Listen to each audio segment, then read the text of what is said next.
So, hello everybody. My name is Gary London. I am Senior Principal of London Motor Advisors, and this is part of my continuing effort to inform my clients and friends on issues that I frankly think are important.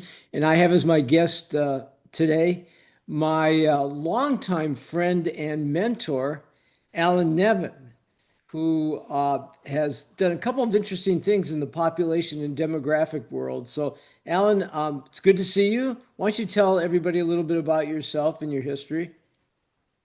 Well, basically, I'm a demographer with a little bit of economists thrown in. And I spend a good deal of my time writing about demographic issues, both in the US and around the world. So, and that's exactly the reason that I invited you to chat with me today, because you just wrote an article that I thought was really interesting and sort of piggybacked on a previous book that you had written, I guess, a year or two ago. And I understand you're writing another book, so you can go ahead and you can promote those books throughout this video cast if Ah, you want. But the yes. topic of these books really relates to people movement around the world, demographics, growth, that sort of thing. And this is a really interesting topic because I think it impacts those of us who are in the real estate development world in a very major way, both locally and regionally, and from a global perspective. And I think that it was just interesting just to have a conversation on all of this. And so I thought what we'd cover today is some of the things that you've said about population growth over the next 50 years, how much we're going to have, where people are moving to. And then I wanted the conversation to bleed into an ongoing conversation that you and I have had for years over Sunbelt growth and the movement of people in America. I want to talk a little bit about California and the uh, exodus of people from California, really for the first time in our history, at least for generations. And then I'd like to talk a little bit at the end about immigration in general and about declining birth rates and the jobs impact of technology and ultimately how all of this, the bottom line, how all of this is going to impact real estate. Fair enough?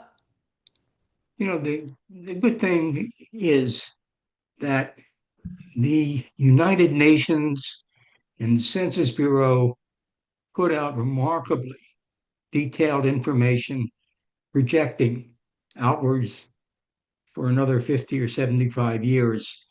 And I've been using them for years, and it's amazingly accurate.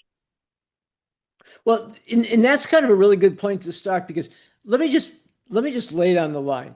I remember decades ago when I was in college and grad school and just post grad school, we were inundated with articles, population time bomb type articles that said that our concern as a globe, as a world population, is that we're going to be way overpopulated and it's going to challenge all of our resources and our quality of life. And you talk about accuracy, but the fact is, here we are decades later, and none of that has happened, at least not in the first world. No, you're correct. About a quarter century ago, they started producing much better numbers. And I tracked them obviously annually, and they have done a pretty good job now of cleaning up their act. And it's fascinating just to watch what's happening here around the world in So, terms of population. so what is happening around the world? Why don't you give us your synopsis of that? Well, the long and the short of it is that the population continues to grow, but nowhere near as fast as had originally been projected. And what we're seeing now is, and this is rather startling, if you will, countries like China, which had 1.4 billion people, have lost about 200 million in the last 30 years because of that one child policy that was put into effect in 1980 and finally was killed off in 2016 by Xi Jinping, but they stopped having kids.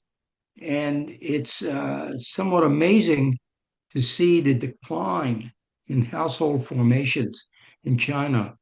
So they have gone down very dramatically in their projections. And then some of the other countries are just on a long-term slide, like Japan and Korea and Vietnam, and they basically are aging extremely fast. Japan, I know this is sort of a snippet, but Japan stopped delivering mail on Saturday because they didn't have enough postmen. But I will tell you that the Japan and a couple of the other countries over there have aged so fast that they can't really support the manufacturing that they do. And of course, Japan and Korea have always been great manufacturing countries. And yet, when you look at what's happening there, they just don't have the young folks to do it. It's is so really what you're portraying is a story that is not just a second or third world story, but it's a first world story. In other words, this is happening to everybody. Where the levels of increases have gone down significantly throughout the globe. Is that essentially correct? It's true. We've cut down our uh, number of persons per household, and basically, you've probably heard me say this a lot of times, but in order for an economy to grow and prosper, there has to be two kids for every mom and dad. And one by one, the countries around the world, with a few exceptions, have been declining and have not been able to hit the 2.0. And certainly the US is one of those One of them. countries. In the countries that have maintained their population growth, I know includes India. What others? Yeah, it's interesting. India is the one outlier. It is doing very well. They're having kids, but I mean they've gone down dramatically uh, in their birth rate, but nowhere near what the other countries have done. But none of the other countries had a mandated one child per household policy like China. So Right. what are sort of the range of factors that have caused a decline in everywhere else? The answer is economics, and the when you look at Russia, particularly Russia or India, they're just not having the number of kids that they did in past generations. Because they can't afford kids, is essentially. It's not affordable. It really isn't. And Russia, unfortunately, is a perhaps the worst example, and they're in a terrible condition. Their economy is just uh, falling apart, if you will. So Uh, what's the time frame? Let's take Russia for example, because we're actually talking on a day when, there's discussions in the White House over ending the war in Ukraine. So Russia's on everybody's mind, I guess. What are the consequences of this for Russia? oh, very severe. But to start with, it wasn't just Ukraine. It was long before that the Russian college graduates have left Russia. Uh, I, I, I was in Lithuania and Estonia and Latvia, Finland a couple of years ago, and there was more Russian being spoke on the streets, excuse me, than their native languages were. And the young, educated Russian kids are leaving the country. And of So course, they also don't want to be sent to the Ukraine. yeah, but so it's economics there has to do with jobs and economy. So they have a big out migration there. And I presume their household sizes are declining as well because of the same kind of economics that are happening everywhere else. Yeah, plus they have a fairly high suicide rate. And of course, their alcoholism is sort of overwhelming. So the people And die the younger. Yeah, and the death rate for men is discouraging. Well, I don't want to take this too much farther just for Russia, but we're going to bleed this conversation into the next 50-year projection for everybody. But what is specifically the project? What happens to a country like Russia, or what happens to Russia, and when does it happen as a result of all these things? Well, it is happening. It's not a futures thing. They, for instance, the eastern part of Russia, near Vladivostok, is where their grain is growing, but they don't have enough Russians there to harvest the grain. They they bring up folks from China in the fall. There's just not enough young Russians who are able to produce. Well, there's a good segue for us here in the U.S. So here we are in the United States, and we're seeing a forced exodus of so-called illegal aliens. We've seen a successful shutdown at the border that has basically something that we can expect to continue for at least during this administration. Um, how does that affect the U.S. numbers and just overall, what is sort of what are the U.S. numbers today and going forward? Well, the big hurt is the state of California. We have, give or take, 40 million people, and 11 million of them are undocumented. And when they are removed from the workforce, it is devastating, particularly for agriculture and construction. Right. So I don't quite understand why the president is so intent on having the undocumented workers leave. It would be a lot more sense to give them an avenue to become a citizen. Yeah. And but that doesn't seem to be in his game plan. Well, the other problem that California is having is that over the past, well, the stats I have in front of me are from 2010 to 2023. 9.2 million people moved out of California to other states, and only 6.7 million moved to California from other parts of the country. So that's a net difference of a little bit over about 2.5 million people lost in that period of time, which has continued to the present time. And that's unprecedented for our state, isn't it? Oh, very unprecedented. I thought we by now we'd have hit 40 million, but we're going down towards 38 million. And it's very unfortunate because they were the heart of our young workforce. Obviously, your kids and my kids are not about to go out in the fields and produce our produce.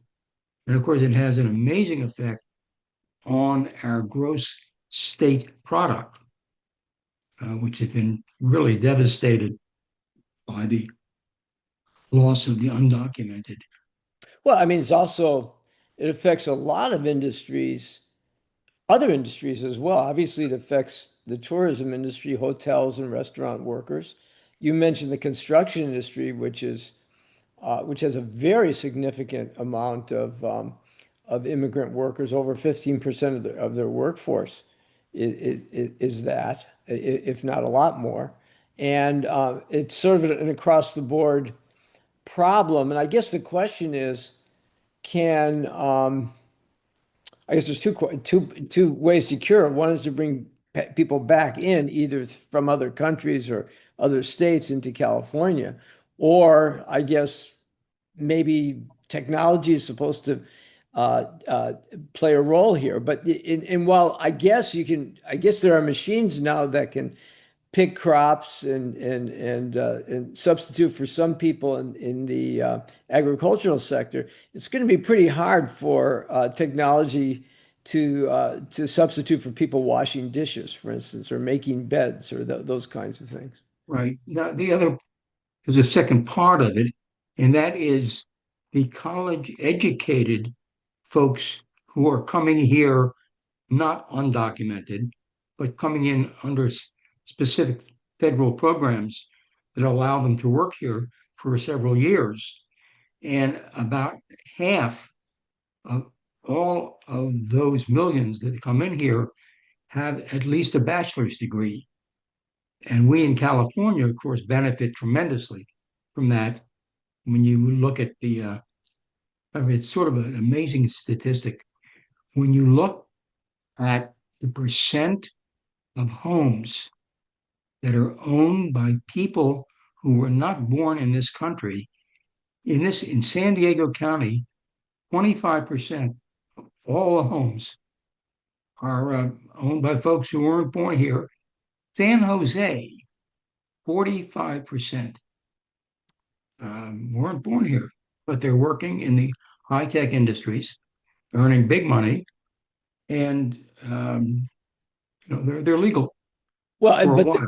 but this anti-immigration policy is affecting college educated and grad school educated people from other countries as well. They're sort of been sweeping up and moving to other countries as well, or at least so I understand. Yeah, no, there. The other part of that is these students, the foreign students who are here, and they're a very profitable commodity.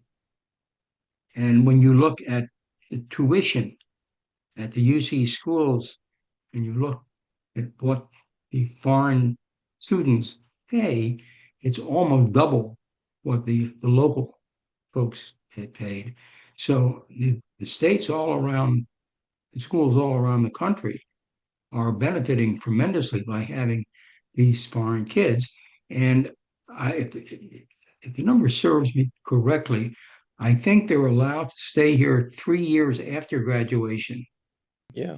Well, why do putting aside the well-educated, and I guess the point is they not only are they allowed to stay here, but many want to stay here and settle here, and there's pushback against that now. And I've read recent articles that obviously European countries have benefited from these new policies in the U.S. and so forth. But let me just take a step back on the immigration uh, point of view. Why is it that people want to immigrate into the US from other countries? And now I'm talking about Central American and South American and Asian countries in particular. Why do they want to come here in the first place? Because it's a good life. What are they and they're leaving a less good life, I guess is the point. Well, they're looking to have a new life and hopefully to earn better livings than they could earn in their home country. And they want to raise their kids here, uh, and that's why they're trying to come here. To what extent does climate change, in your opinion, affect the movement of people around the globe? People coming to this country, people going from the more arid countries into Europe. To what role does climate change really impact that? I don't think it has any effect at all. I just don't. I don't think that's something that is dialed uh, into their plans because as long as they can come here, they really don't care if it's warmer or colder or wetter or drier. No, but I'm going to a more basic point. I mean, climate change obviously affects economies. For instance, certainly it affects the agricultural economies in the southern hemisphere countries, and when crops can't be grown anymore or the way they were before, people lose jobs. When people lose jobs, economies start to falter. When economies start to falter, then you start having social disarray, gangs, bad governments, and so forth. Isn't that why people are really fleeing? I think that's way out in the distance for most people in their thought process. Well, I think most people make decisions based on what their own needs are, but ultimately, if they can't enjoy some kind of decent quality of life that say their parents or grandparents enjoyed in their own countries, that's the point at which they'll flee. Yes. So I think if you had a list of reasons why folks want to come here from other countries, I think climate change is way down at the bottom of the list in terms Interesting. of their concerns. Yeah, interesting. I think you and I have a little different perspective on that, but let me move on because um, here in the U.S., you and I have had many discussions over the years about the preponderance of growth in the U.S. has been in the so-called Sunbelt, which is generally defined as California, Arizona, Texas, and Florida as being the major parts of the Sunbelt, with the smaller states in between as being part of that as well. And I think if my recollection is correct, over the 20th century, at least the last half of the 20th century, about 70% of the growth in the US has been in the Sun Belt. Is that roughly accurate? Very close, sir. Very close. So, And will continue, by the way. well, see, that's really the question I want to get to is given the fact that some of these markets are starting to be impacted by some of the things that cause people to move from northern climates to southern climates. In this case, not so much snow, but very hot weather, quality of life issues, higher housing costs, economy starting to take another look at the old Rust Belt part of the U.S. and other parts. Is the Sun Belt growth still a thing? In California, obviously, it's not. But in other states, is it still a thing, or are we going to see movement? And your projections are 50 years, so we can take the long term if you want. But are we going to see movement change in America from that went from north to south in the last century? And are we going to see that change go a little bit from south to north again? I'm working on my next book, and one of the things that I dwell on is what's happening within the United States. And what you have just expounded on is happening, but at a snail's pace. And, the Wyomings of the world are not disappearing, but there's just not that many people who want to live in Wyoming and go through those terrible climates. The other part of it is the manufacturing, which is moving south. If you just look at the manufacturing statistics for places like Georgia, North Carolina, South Carolina, Tennessee, they are doing extremely well, particularly manufacturing automobiles and automobile parts. Why don't you do your shameless promotion of your book, Well, I'd be delighted here. I'd be delighted to hold up my book. Yeah. The Next And Half Century? And you next just half published century. this what in the last year, did you not? Yeah, this was last year's book. Yeah, and I read it, and I thought it was a good read. I thought it was really, really interesting. Congratulations on it. So what are you Thank working you. on? What are you working on next? The next book is called Tomorrow, and it's a follow-on to this book. And it looks, I must say, it's not a wildly optimistic book because of what things we've been talking about in terms of the demise of a number of countries. And also within the United States, our population is going up, but it's not uniform as to location. And Texas is still blossoming. 25% of the retirees in New York say they're moving to Florida. And I think I believe them. Yeah, And I think weather is a big part of it, but it's also a job thing, jobs. yeah. I guess, and this is really where I wanted to go. I I think that our future, even our immediate future over the next decade, but certainly over the next few decades, are going to be very different than what we've experienced in our lifetimes in terms of people movement. I mean, the Sunbelt states were cheap. They were easy to build, manufacturing and housing. Um, they were reasonably comfortable places to live most of the year, even though the summers have always been hot in places like Arizona and Texas and Florida. They were livable and they were wonderful in the winter. Um, I think a lot of that is changing in America. And at the same time, we're seeing a resurrection of interest in the places that people left from in the 20th century. And maybe they're moving back to in the 21st century, ultimately for reasons that you suggested, which is economics. Housing is cheaper.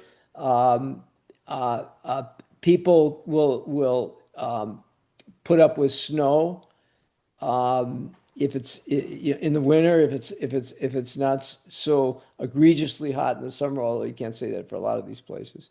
Um, but it really has to do with cost of living and quality of life factors. Do you see more of at least of an evening of population growth in America? In other words, the cities that have lost the most, both in terms of population, economics, and reputationally, are places like Detroit and Cleveland, and we all know those cities. Are they coming back for these or any of these reasons, or do you see no hope for these places? If everything being projected out of the White House, that there are going to be hundreds of millions of dollars spent on new plants in places like Ohio and Illinois. I was in Phoenix recently, and they have just opened their first microchip plant, 1,800 employees. And there's going to be a lot more of that if, in fact, uh, the president forces these other countries to bring their product lines into our country. The other thing that interests me, and this is a San Diego thing as well as it is an other place thing, is a lot of the workforce, particularly the white collar workforce, are no longer tethered to the location of their employer because of, well, what we're doing right now, because of video conferencing and just technology in general. It allows people to live where they want to live, regardless of where they work. Now, of course, that doesn't apply to people that are in jobs that are locationally dependent, like a hotel or a manufacturing plant. But if you're in a thinking job, if you're in a professional services job, a lot of that workforce is composed of people that can pretty much live anywhere. And what do you think the impacts of that are? I used to believe that that was a overwhelming problem, but I think the reality is that professionals need to mingle and that they really want to be around folks who have the same level of education. And have been noticing lately that a number of the employers are mandating their employees coming back to work 5 days a week. Yeah, well, I mean, we are seeing sort of during COVID, everybody went home, and now we're seeing some mandating to come back. But I can tell you that, that my firm, as you know, does a lot of litigation, expert witness, litigation support work, and we go into a lot of law firms in Southern California, here in San Diego and LA and points in between, and these places are empty. So even though they mandate the attorneys, for instance, to come back to the office sometime during the week, they're not there, or many are not there. And I agree with you. There's a price to pay in terms of mentoring old attorneys, mentoring young attorneys, and so forth. And there's an upside to being around people in terms of spontaneous thought processing and that sort of thing. But clearly this is having a now and I think a permanent impact on certainly the commercial office space demand in this country, and I think it has an impact on housing demand as well. In San Diego, for instance, we see a population of a heads of household commute pattern on the I-15 corridor from San Diego to Southern Riverside every day. There's 47,000 vehicles that are going back and forth on an ever congesting freeway. And that's projected to grow to 120,000 vehicles over the next 10 years. It's an impossible situation. Why does that occur? Because heads of households are locating their families in cheaper housing, higher quality, what they presume to be, what they have concluded to be higher quality of life communities, and they're willing to pay the price of the commuting back to their San Diego jobs. And I think that's a big problem. And that's actually the good news because a big part of the exodus, the majority of the exodus out of San Diego to other cities in this state or to other states has been basically young people raising families or wanting to raise families, but knowing they can't afford to raise families in a coastal market like San Diego or Orange County or LA or San Francisco. So they're moving out of these coastal communities into other places, but maintaining their jobs. And I think that's going to define metropolitan patterns over the coming years, don't you? Gary, I have to tell you, the big question mark for me is what is AI and what effect Yeah, that'll have? yeah. And I have no clue. I don't think anybody does. I mean, I'm having an ongoing AI impact debate with my 15-year-old son right now. And he sees it as potentially evil, and I see it as potentially good. And the reality is that it's both. And we don't know what the impact is going to be in terms of jobs. The case I make is that there's an upside to it in terms of things like medicine and in the delivery of services and other Mhm. things. But so it's going to be kind of a mixed bag. But what you're saying is that the future economy, which is going to be highly impacted by AI, um, creates a big unknown with respect to things like up migration patterns and how cities are going to shape and look in the future. Yes, and I think it also will have an effect on young folks going into the job market. I Well, remember, yeah, the kind of jobs they have and where they can yeah, access those jobs.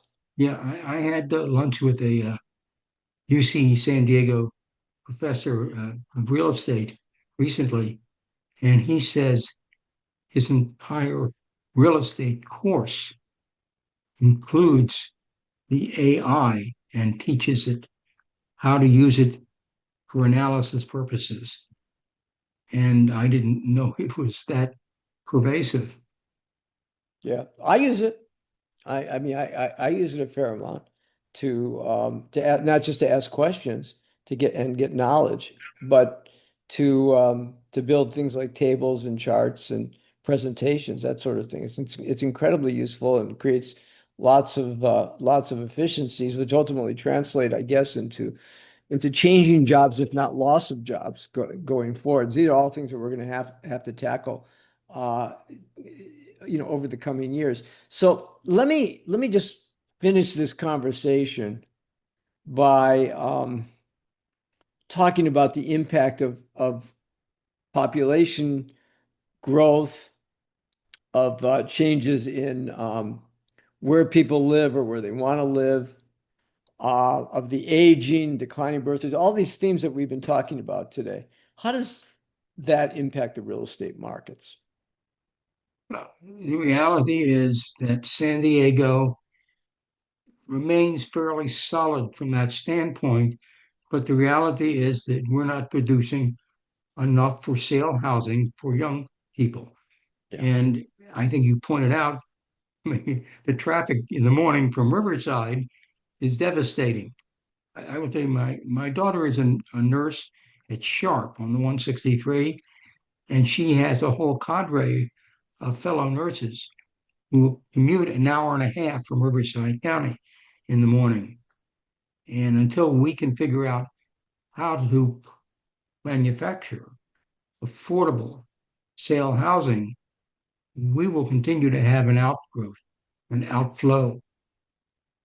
We are completely aligned on this point, Alan. As you know, I've been pushing the idea of getting rid of completely the minimum lot size for single family homes in San Diego in an effort to promote more housing on a single lot so that we can build with a little bit more density, more affordable for sale housing for people, which I think is just hugely important because most of the really I think our problems going forward and they currently exist are, as I say, families that are challenged in living in places like San Diego and the coastal markets. They just can't afford to be here. And if we can't grow our economies in metropolitan areas like San Diego, then we start to fester. And then we start ultimately the end of that spectrum is places like Detroit. If you want to, if you're really concerned about having a balanced growing economy, you have to have housing for people.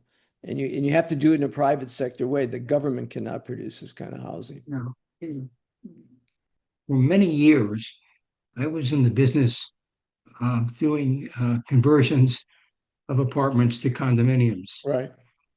And I think we should be back in that business big time here in San Diego because we have more than adequate rental apartments, Yeah. to say the least. Yeah. Especially in the high end. In other words, the places that you want to see units converted from. And of course, the obstacle there has principally been insurance liability, which is requires, torts reform at the California state level, which they haven't touched it to all the things they've tried in terms of housing policy, the latest of which is to drop,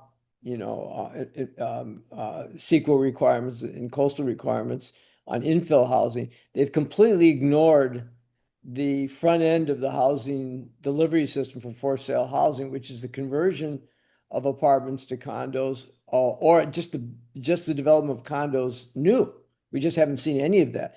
And my first house was a condo and it catapulted me into the ability to purchase my second, my third, and my fourth house, and so on. So, I mean, it's not a minor thing. It's kind of a big deal that we allow condos to come back in the market, however we do it, whether it's in the form of stacked flats or, my particular bias is that we build a lot more townhomes and row homes to accommodate families. But however we do it, that's what we really need to target going forward.